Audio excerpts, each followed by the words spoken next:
Hi, it's Scott, ROCKFILE, back with another podcast review for you. Going to talk about the 2018 film Beyond the Sky.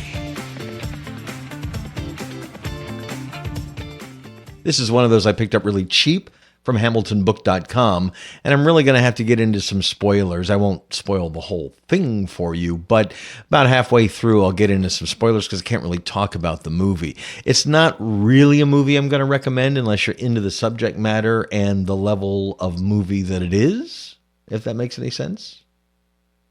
Beyond the Sky is a 2018 film. It's the story of a documentary filmmaker who, in his past, his father... Basically, we see in flashbacks, his father kind of ran off his mother, but claims that she was abducted by aliens. And that's kind of been part of his background of his life. And now that he's older, he's going to make a documentary to expose the lies of all these alien abductees. And while doing some research, going to the conventions and such, he meets a woman, and there's more to her story than it appears. And that's how the movie goes.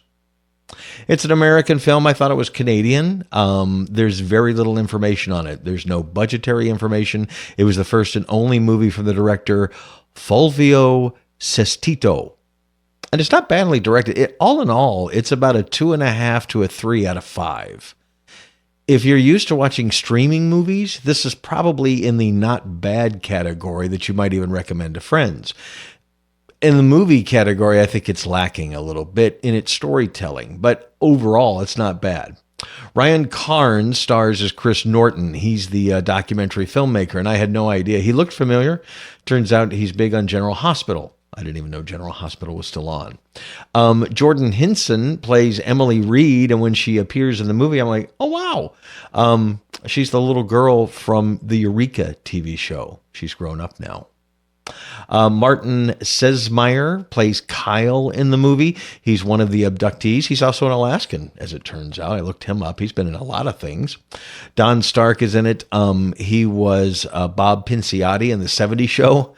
Peter Stormare is in it briefly. Dee Wallace is in it briefly. Peter Stormare is probably my favorite Lucifer. He was in Constantine, but he's been in a bunch of movies. And Dee Wallace, you remember her from The Howling and Cujo, and she was very famous for E.T. She was married for a long time.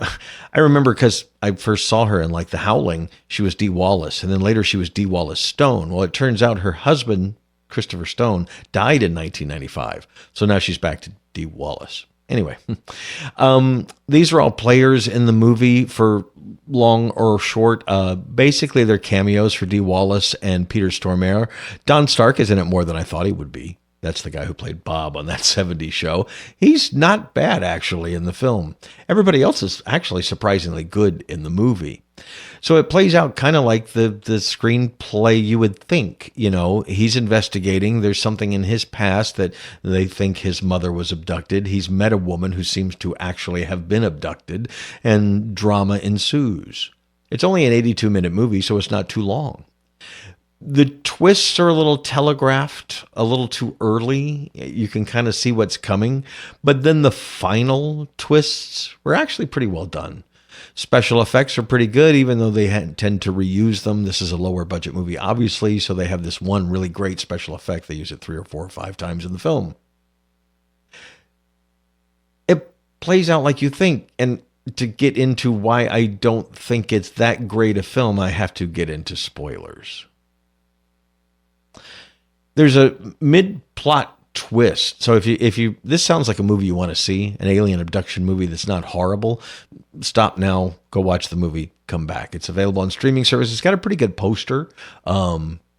Every 7 years they come for her, discover the truth beyond the sky. It's got a spaceship in the sky, lightning coming down, the woman standing in the desert. The woman is our friend from Eureka. So, like I said, for a streaming movie, you have nothing to do on a rainy Sunday afternoon. It's not a bad watch. The acting is fine. The special effects are fine. The twists are fine. You just wish you would do more with the subject matter. So when it comes to the twist, the first big twist in the middle of the movie is they're faking it. Don Stark's character is kind of behind the scenes faking it, giving people hallucinogens who make them believe they've been abducted. And then it kind of makes sense. I mean, the way it happens and the way they reveal it, it's all okay, yeah.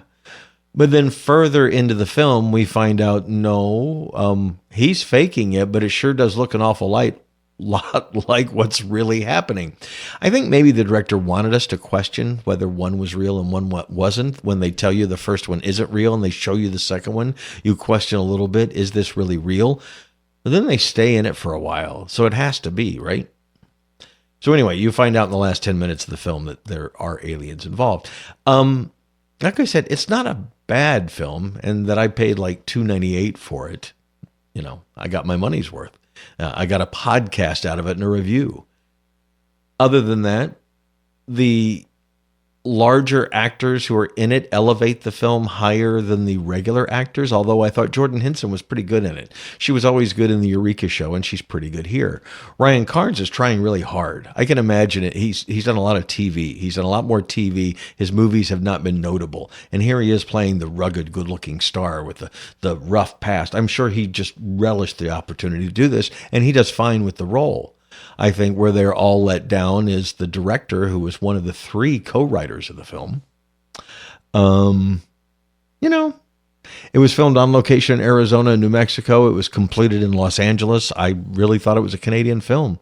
And again, I can find very little information about it.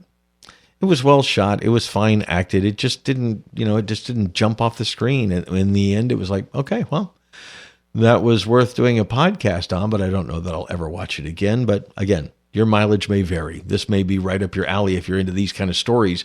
It's pretty well acted and pretty well done. And if you've seen 1,000 of these stories, it's another one. But I do like Peter Stormare and Dee Wallace, and I'll watch them in anything, and they both come out just fine in this.